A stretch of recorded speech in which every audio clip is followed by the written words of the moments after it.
What's up, y'all? I'm Miss Megan Liana, and it's time for us to be for real about what happens after you're diagnosed with a mental disorder.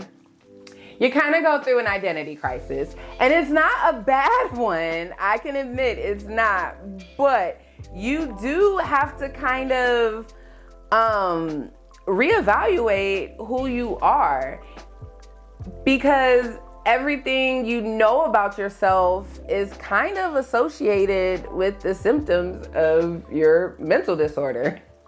And I can speak from experience. 2 years ago, I was diagnosed with bipolar disorder, and make no mistake, that was the best thing that has ever happened to me.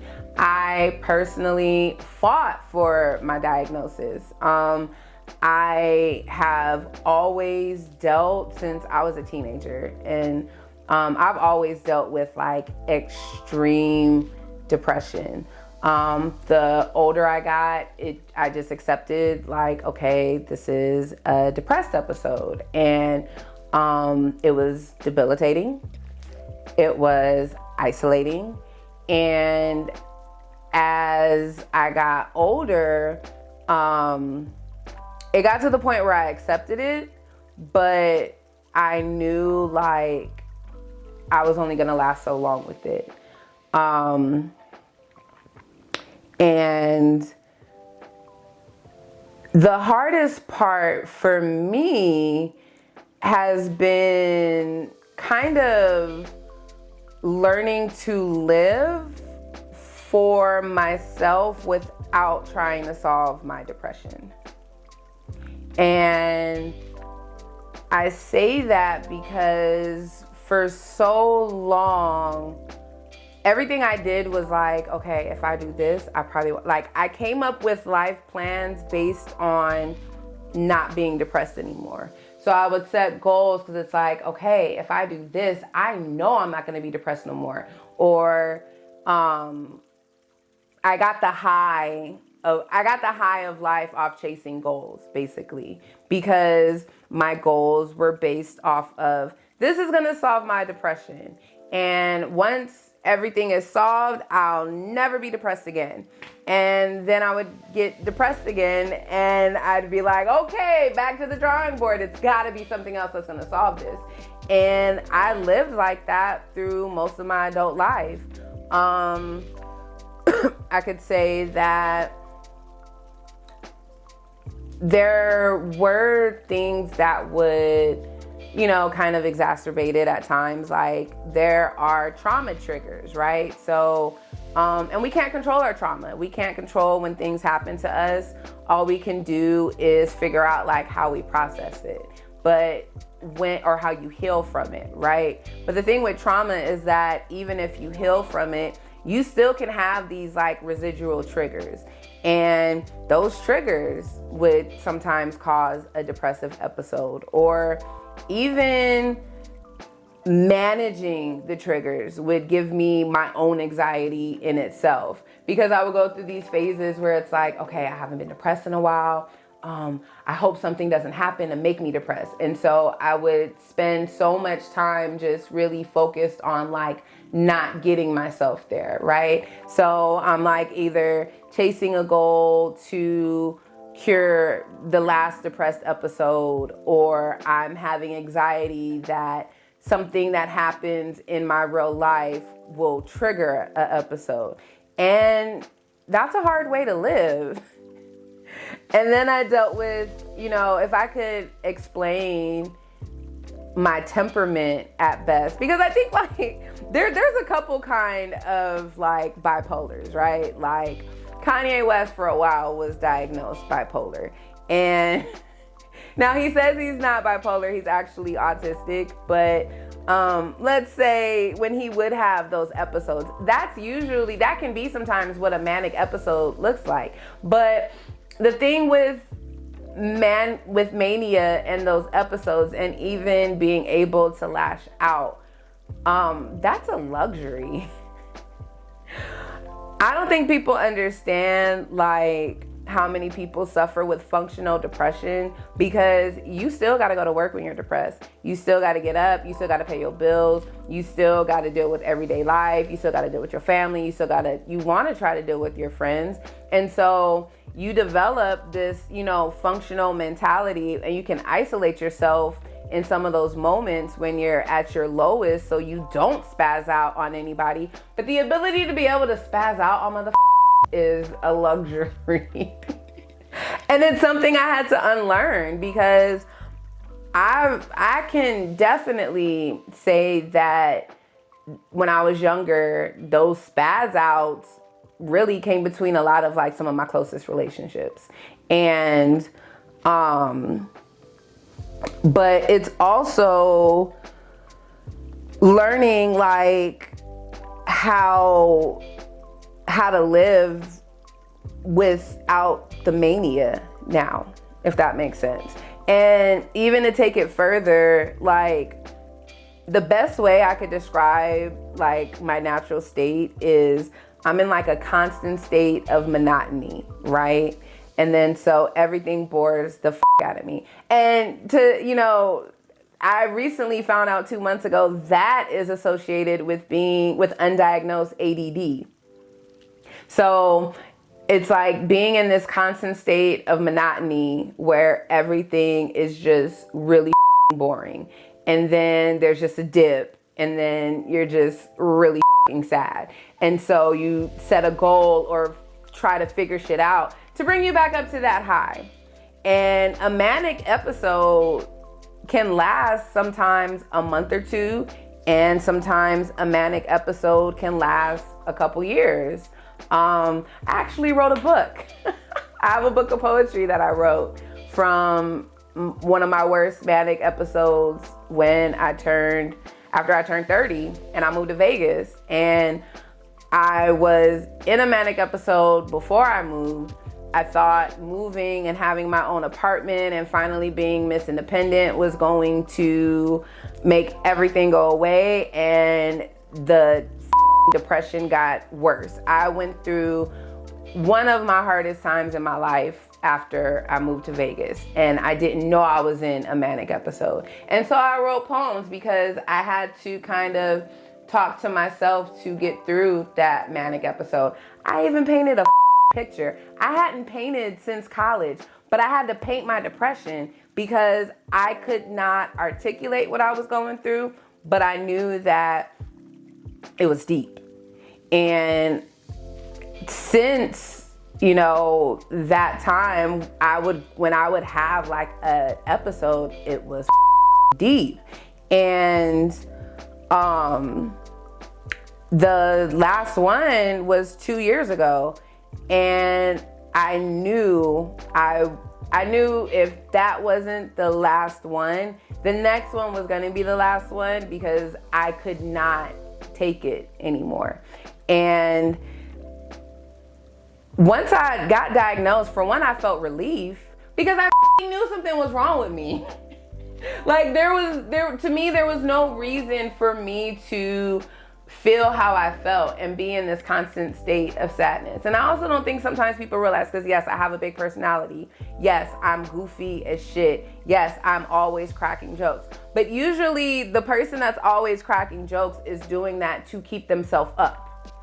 And I don't think people knew how much I was struggling because I could mask it well. And then once I finally got the diagnosis, I just felt so much better, because it's like, okay, it's not me. It is bigger than me. And once I learned that this situation and this depression and this bipolar disorder was something that was bigger than me, when I finally got pills and I was like balanced, I was like, oh my God, I don't fucking know me without my depression or without being depressed.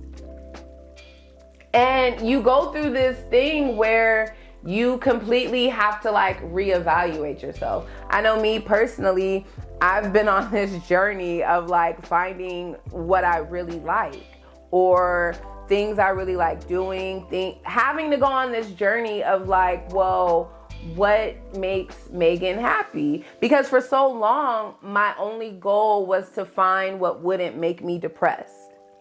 And we talked, like, mental health is this big thing where it's just so popular right now. Being diagnosed with depression or anxiety is like, oh, but it's like, what's the root cause? And when you find the root cause, what do you do to fix it? Because it's a lot of pill shamers out there. And people love saying, like, oh, don't take the medicine that the doctors give you. Why the f not? And I think that the best way I could say it is that our brain, and like I did really good in physiology class, right? Like I loved learning about the nervous system, the respiratory system, just all the systems of our body and how they communicate with each other, right? And so, you know, our brain releases chemicals, okay? And some chemicals are not released as often as they should be, and some chemicals are released more than others. And that causes, like, to me, a mental disorder is just a chemical imbalance in the hormones and that are released through your brain and those neurotransmitters that are talking to yourself and communicating with your feelings, right? And before I was diagnosed, I would take ashwagandha, I would take St. John's wort, and I would microdose mushrooms every day, mushroom gummies, or mushroom chocolate. And for me, it got to the point where it was like, why wouldn't I take something that is specifically tailored to what the is going on in my brain if I'm taking these supplements and mushrooms and it's not working? And I think people are too comfortable with pill shaming. If somebody comes to you and, you know, they're even confiding like, yeah, I was diagnosed with this, it's not for you to be like, oh, be careful with the meds. I'm talking to my doctor about it. Clearly, we're monitoring it. Like, and it's, I will say though, because one time, and again, this is what I talk about with like proper diagnosis, right? So one time I ended up kind of damn near having like a nervous breakdown, and I didn't see a psychiatrist about it. I saw just like my primary care physician, and he just prescribed me these pills. And they were actually this old medication. Like, I don't even think the medication is prescribed anymore. That's how outdated it was. But it wasn't something that was monitored when he gave it to me. It was just something where it was like, okay, take this pill and it's gonna help you with your anxiety. And the pill, it did what it needed to do, but it gave me a huge dose of happy chemicals, and it put me to sleep. But it had me like a zombie, and I couldn't function.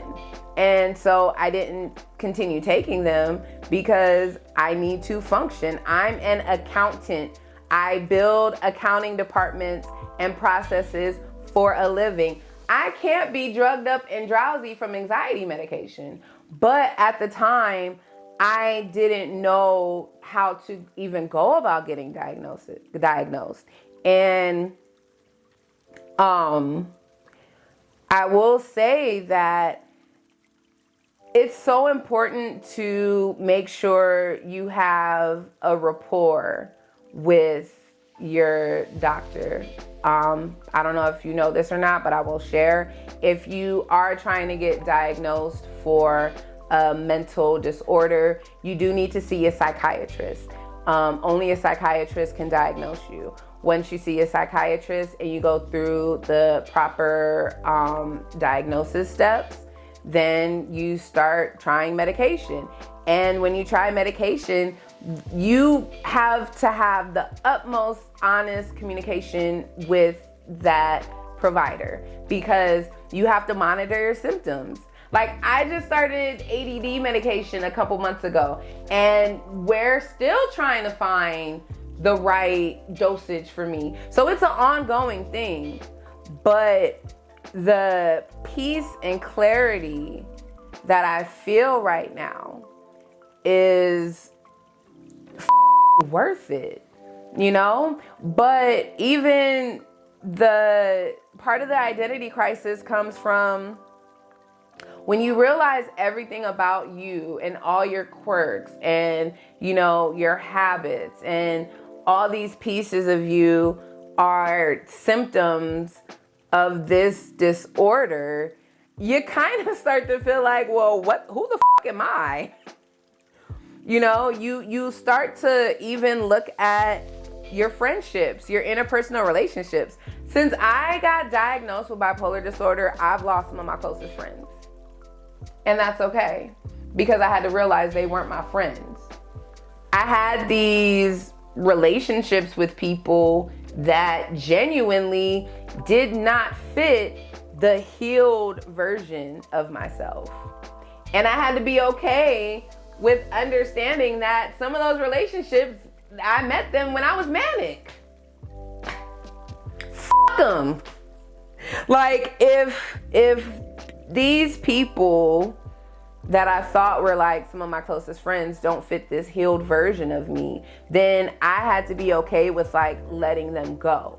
And, you know, one thing that my aunt and my mom would tell me when I was like, you know, after about like the first year, they were just like, oh my God, like you're like this little flower, this onion that's just blooming and peeling all these layers. And it's like I started getting to know new layers of myself, because again, like I wasn't living for my depression anymore, or this, I gotta stop saying my depression.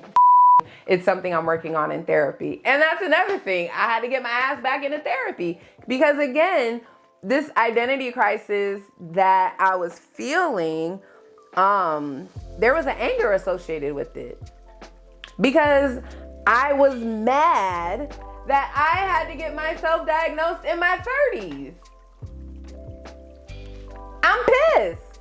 I'm probably not as pissed as I was, but there was this moment where I was so mad that nobody noticed what was wrong with me, and that it was something wrong other than me being angry or something I needed to get disciplined out of me. And that was something in itself I had to like come to terms with. And I'm still coming to terms with it, but I also understand that the same tools that we have now, we didn't have then. You know, mental health wasn't acceptable. It wasn't a thing that, especially within the Black community, that was a priority. And when we look at, you know, our mothers and our fathers, they just went through their trauma and chugged along. Same thing as their parents. They went through their traumas and they chugged along. And part of the reason, like it's scientifically proven that part of the reason Black women are especially misdiagnosed is because we don't even know how to communicate our symptoms properly for the signs of mental disorder to actually be recognized. Sometimes we could think, oh, I'm working too much, I'm tired, when in actuality it's extreme fatigue. You know, sometimes it's like, oh, I just get really agitated easily. And it could be related to a chemical imbalance caused by a mental disorder. But because, you know, lack of compassion, like we, as in Black women, we're not given the safe space to even be taken seriously when we articulate some of these concerns. And so I say all that to say that I don't, you know, hold a grudge for the misdiagnosis, but that's something that you end up processing too. And if you do notice that you are struggling with your day-to-day feeling happy or normal. And when I say normal, I mean not feeling depressed, because our natural state shouldn't be depression. And our natural state shouldn't necessarily be like happy or, you know, super euphoric, but we shouldn't be depressed all the time. And if you notice that you do feel depressed more frequently than not, it's okay. But I highly recommend that, you know, when we say it's okay to not be okay, that, you know, you also take those extra steps to get the proper diagnosis. Because baby, ain't nothing wrong with a little happy pill. I love medicated Megs. I love who I am now that I'm more emotionally balanced. I feel like I've gotten control back of my life. Not the over control that I used to have to make sure, oh my God, I don't want to be depressed. I can't let this happen. I can't do this. I can't feel that, because that's anxiety. And you can't live your life doing everything to not feel or trigger something. And so if you're in the process of going through a diagnosis, you do have to relearn yourself. When you're balanced, you do relearn yourself. And I can honestly say the journey of healing is so worth it.